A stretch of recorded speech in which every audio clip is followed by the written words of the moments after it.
Welcome back to another moment of tiki. Not in the Lagoon of Mystery, but rather the half bath that is adjacent to the Lagoon of Mystery. This bathroom is the bathroom that our guests in our home tiki bar use, and also the clients that come in to have Secrets by Miss Lisa photograph them in the studio right next door. As such, it is the most heavily used bathroom in the house. And rather than have one or two towels serve the needs of our guests, hand towels, and wanting to avoid the wasteful use of napkins or paper towels, my wife, when she goes to wedding venues, has seen they'll have a basket full of folded linen hand towels and another basket for the used linen towels to go into. You see this in hotels and upscale restaurants and different venues like that. So she wanted me to build a table that could serve a similar purpose, kind of class up the joint, so to speak. So I'd never really done a project like this. I'd never taken on or designed a table of this nature. So I didn't really know what to expect. So come along with me into the workshop and we will see what transpires. Now the table is going to be a very small little accent table in the corner. So it's going to have 3 levels, 3 surfaces to store stuff. I didn't want to overthink it. I went to the store and got a glued together board that was designed for interior tables. And I want to have all the edges beveled to improve the final appearance and quality. And I found that beveling, which is relatively simple, adds a more finished, more refined touch. So I measured and cut 3 equal-sized table surfaces. And as you can see, I've already beveled these, but I need to bevel the final one. So to use that, I'm going to take my full-size skill router and using a bevel bit, I'm going to trim the edges off the square board that I've cut to give it a nice rounded finish.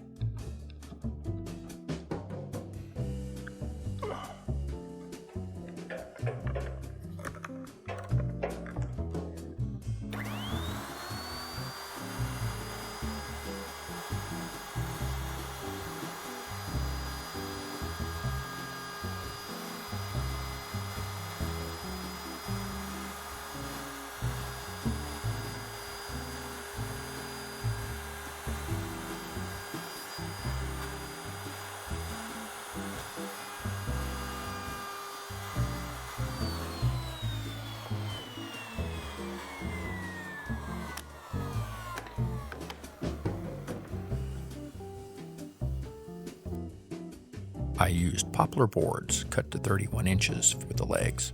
I chose poplar over pine because it is classified as a hardwood, but belatedly found out that it is actually softer than pine, even though pine is a softwood.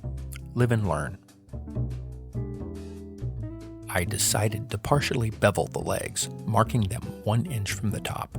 I then beveled one corner of each leg with my router to that mark, leaving the top to flare out and match the corner of the tabletop.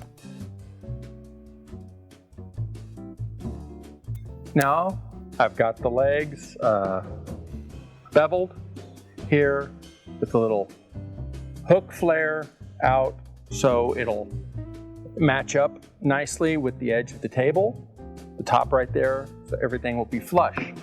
Not everything on here is flush, so I'm taking basic 220 sandpaper, 220 grit, and just doing a light sanding to get any type of burrs, tear out, anything like that. Just a quick, light smoothing. We don't need to get it super smooth because I'm still going to do some more stuff to it, but just get any extra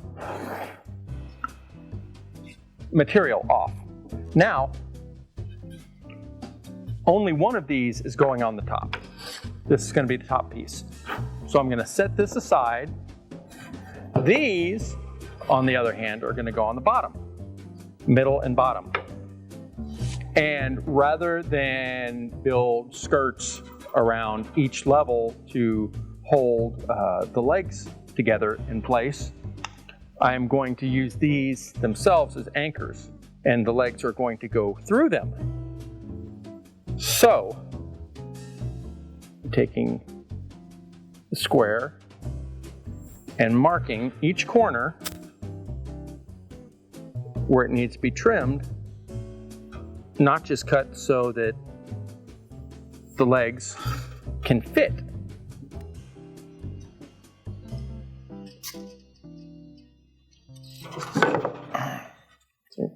We have the squares marked, the little rectangular areas marked, and each one of these we're going to cut out.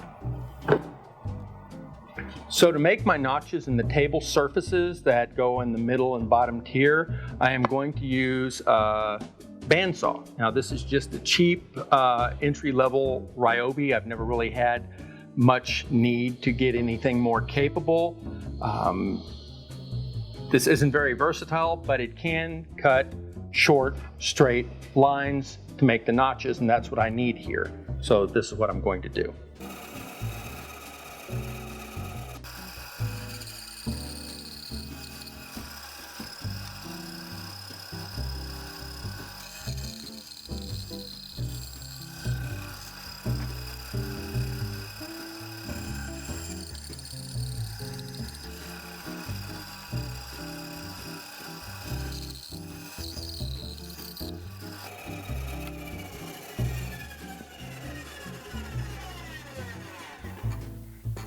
I measured the space between the table legs to determine the size of the apron pieces. I marked the legs of the apron pieces along the corresponding edges of the tabletop, positioning the numbers so they would be covered by said apron pieces.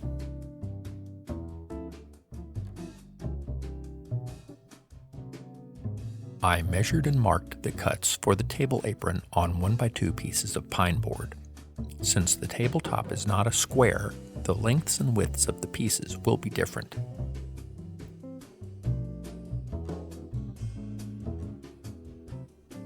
I cut the apron pieces to length on my table saw. Be sure to wear eye protection and use a push stick to keep your hands away from the blade. A handsaw would work just as well. At this point, I assembled my pieces in a preliminary dry fit to identify any obvious errors to be corrected. None found. Yay! I used the dry fit as an opportunity to mark the locations of the second and third shelves along the table legs. I just eyeballed the overall spacing, but measured all marks for consistency.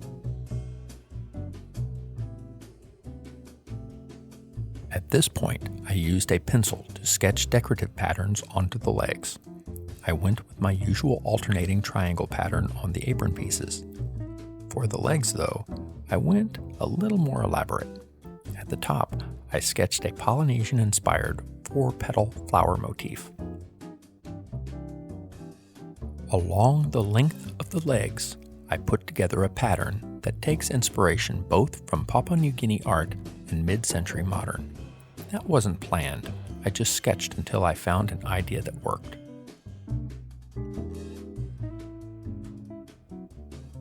Once I was satisfied with all the pencil patterns, I used my Dremel to power carve the designs.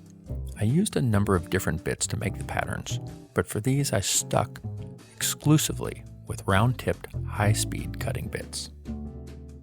Never let it be said that I don't show my screw-ups. With the carving on the middle here, middle section, I'm kind of going with the vaguely PNG Papua New Guinea style work, and I wanted them to be mirrored. on each side. So each leg, when it's on the facing front of the table, kind of has a mirror image. Well, I goofed, and instead of doing a mirror on this one, I copied it directly, so we don't have the mirror. So what I'm going to have to do is just erase these sketches, my guides for the cutting, and start over on this one. Won't have to start over entirely, but significantly. So always compare your pieces to make sure you don't make any type of mistake, especially before you start cutting. So just check all the boxes and then double check and then triple check, because once you start cutting, you can't put the wood back. Torch time! I used my handheld torch to lightly singe the wood and give it an aged, primitive look, as well as burn away any tear out. Unlike my baseboards from episode 8, I was not following up with wire brushing, as the wood pieces in the table are much smaller. The poplar seems to be more even-grained, fibrous wood and burned much darker and uniformly than the pine. This was disappointing, as I much prefer the color variation in torched pine.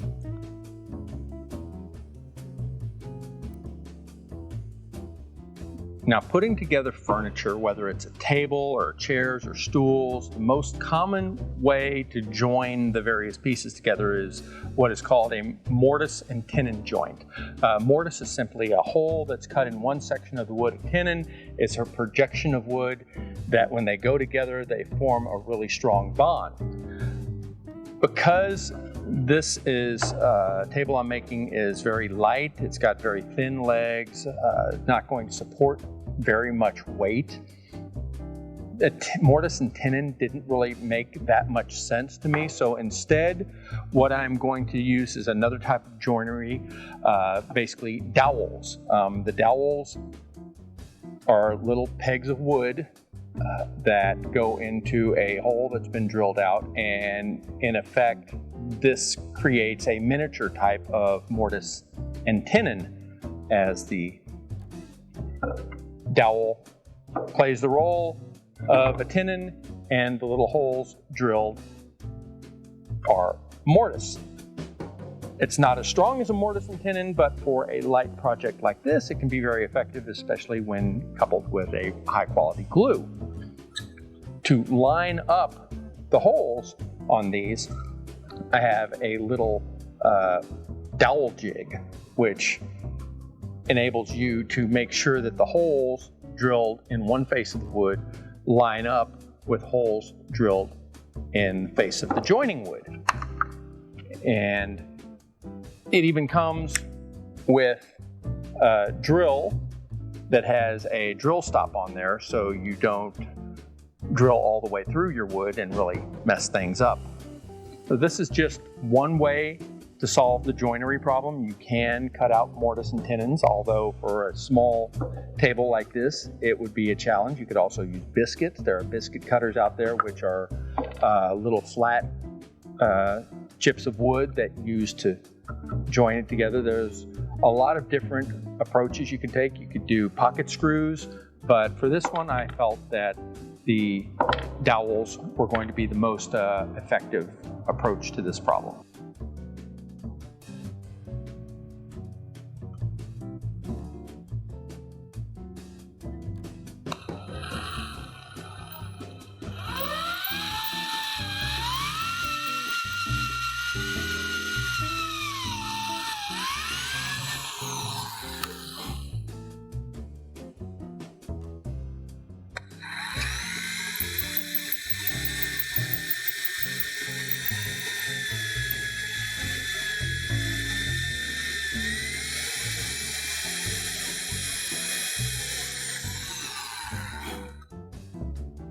After torching, I applied a coat of Minwax Special Walnut stain. I'm nothing if not predictable.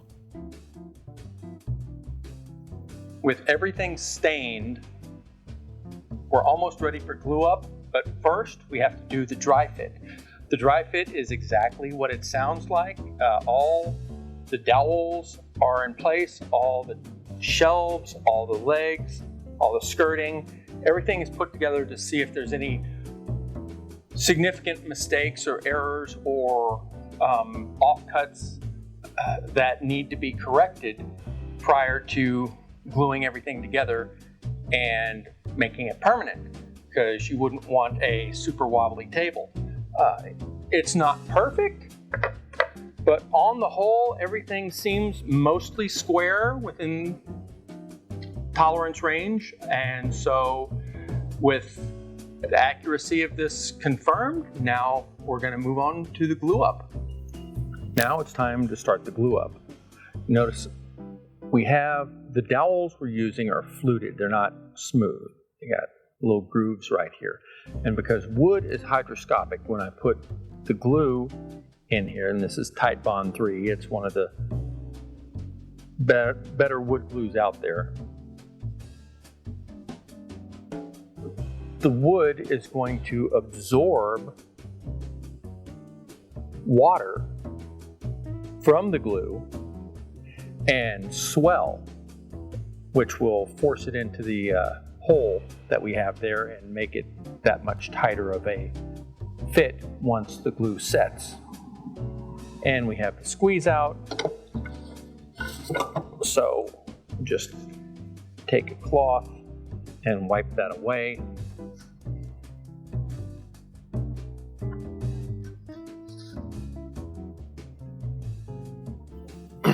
Okay, let's see how we can make this work here.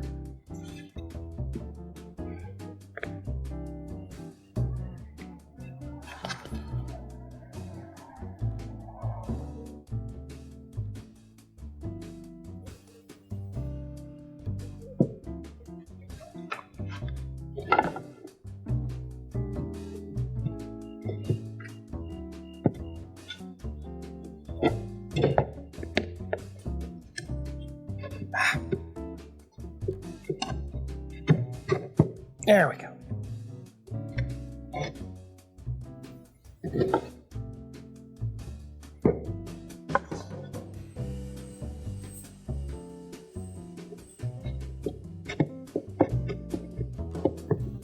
For the skirting, I'm including a good bit of glue on the face. So this butt joint will have some strength in addition to the dowels.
Here we go.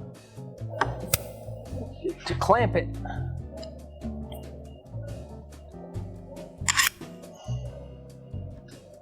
So I clamp it like a poor mountaineer named Jed. Time to clamp it like you're a poor mountaineer named Jed, barely kept his family fed. Clamp it, clamp it, clamp it.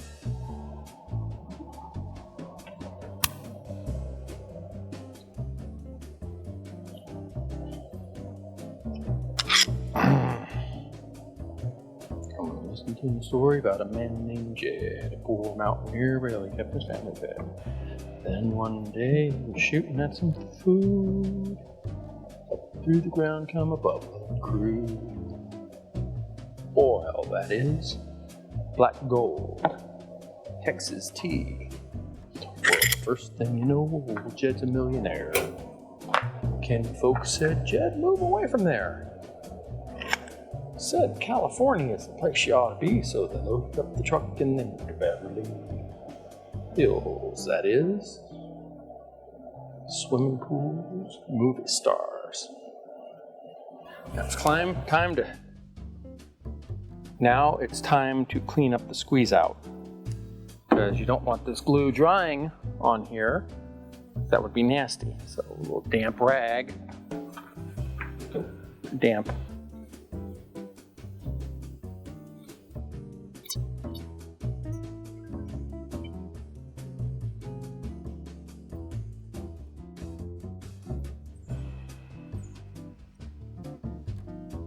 To attach the tabletop to the table frame, I opted to use desktop fasteners. These figure 8 shaped pieces take 2 screws, one for the top and one for the frame, and can pivot along each axis. This allows for wood movement and is a simple solution for small tables such as this. To prep the frame to accept the desktop fastener, I used a Forstner bit in my power drill the same diameter as the widest part of the fastener. A Forstner bit is designed to carve out clean, circular depressions in wood while simultaneously drilling a pilot hole in the center of the depression, just the right size to accept the figure 8 fastener. I repeated this process on each of the 4 apron pieces, offsetting the cut just enough so it wouldn't tear through the outward facade.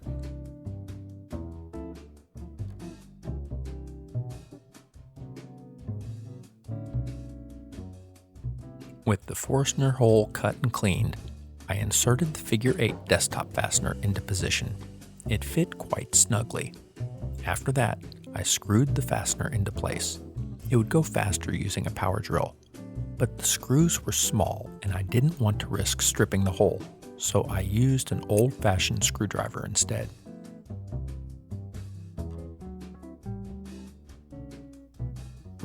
Next, I marked where the 4 fasteners meet the tabletop. I removed the table frame and drilled 4 pilot holes on the marked spots.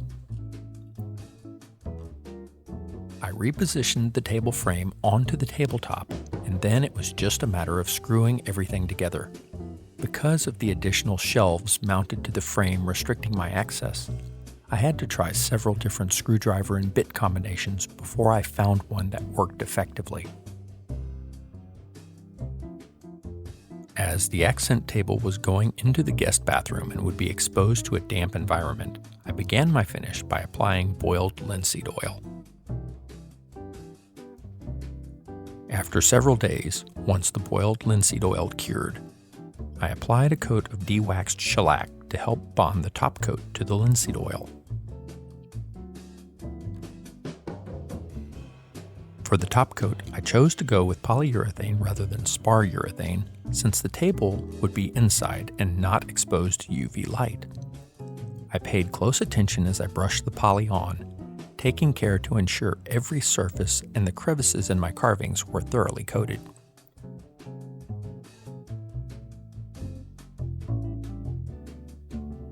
The next day, after the poly had cured, I sanded the whole thing down with 400 grit sandpaper to eliminate any rough spots.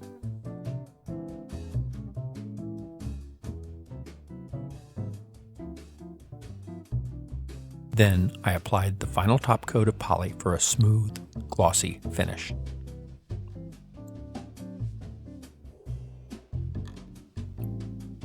The final step was to install chair glides to the legs for added stability. First, I drilled pilot holes in each of the legs. Then, I held each chair glide in position with its nail lined up with the pilot hole. After that, it was just a matter of tapping the glides into place with a mallet. If you don't have a mallet, wooden or rubber, a regular hammer will work.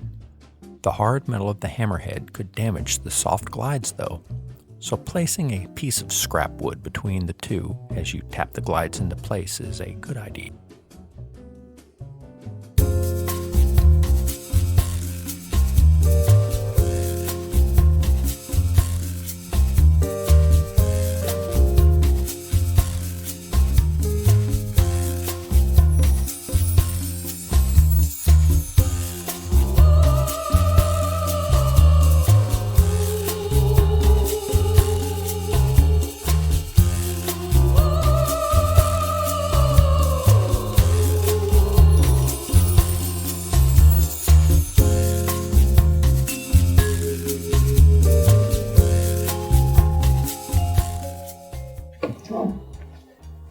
And there you have it.